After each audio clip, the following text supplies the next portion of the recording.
I've spent several years of my life living non-authentically, always caring about the judgments and opinions of others. This led me to develop low self-confidence and low self-esteem, which in turn made me a shadow of the man that I truly wanted to be. As other people moved on with their lives, I remained in place. I was too scared of what it meant to take responsibility and build a future for myself. And so while others achieved success or failed, I didn't even try.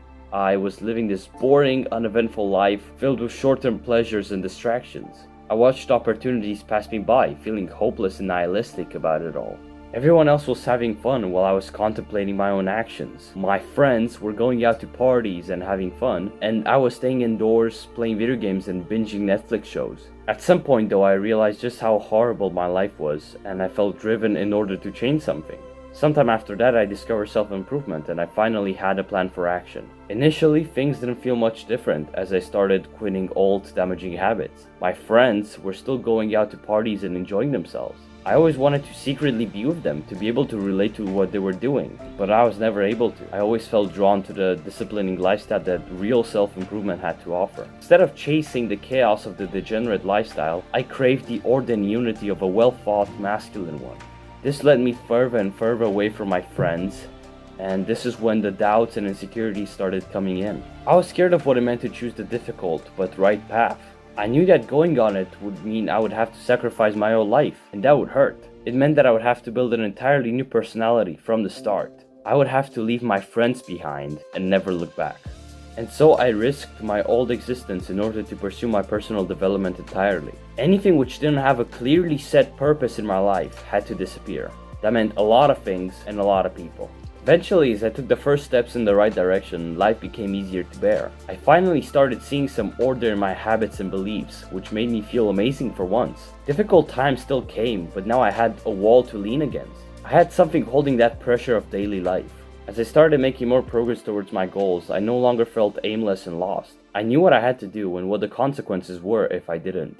I didn't see what my old friends were up to, and that gave me a considerable amount of inner peace. I no longer cared what the others were doing. The feeling that I was lacking this one thing that some other people always had eventually disappeared. I finally understood the differences between our lifestyles and just how valuable my life suddenly became. I was no longer behind everyone else. I was ahead of them. The beliefs that have been implanted in our minds by so many degenerate standards led us to think that we should just have fun and enjoy ourselves, that this is the only true way that we can win in life. And I'm here, after a year of self-improvement, to tell you it's all bullshit. I've not gone to a single party and I've not drunk a single drop of alcohol in the past year, and I probably feel 10 times better than all the people that I talked to in school. If you're concerned that you're missing out on this stereotypical social connection that you think you'd get at the degenerate party, then take some time to really think about it. What are you really missing out on? What is there to experience that you haven't already felt? What are you expecting to get out of it? Whatever it might be, I'm telling you that once you take away the alcohol, the junk food, the cigarettes, the vapes, even the drugs, you're left with nothing. This will piss off a lot of people, but it is the truth. Once you take away all the drugs that you're friends with, those friends turn into strangers. If you don't believe me, make an experiment yourself. Take away all the substances and distractions and see how many of those friends will have your back in a life or death situation once you're all sober.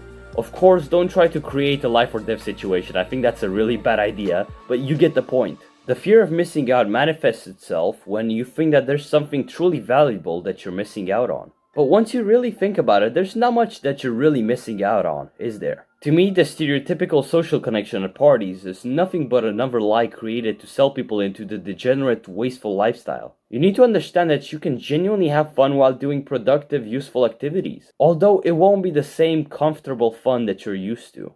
I have fun when I work out and I feel the burning sensation in my body. I have fun when I read, when I journal, when I work on YouTube videos. You must find the things which bring you true fulfillment and long-term pleasure and integrate them in your life. That is how you truly have fun. Once you're past all these implanted beliefs that glorify the degenerate lifestyle, you'll realize that you can genuinely feel ahead in life, and it's not that difficult. It takes several months of focus and discipline. That's it. If you've gained any value from this video, then I'd recommend you subscribe and like the video. It's a win-win for both of us. I mean, you get to keep watching valuable content like this, and I get to keep making it for you. You can tell me what you think in the comments, and it'll also help the video perform better with the YouTube algorithm. So yeah, man. I hope you've got some value out of this, and I wish you good luck, man. See ya.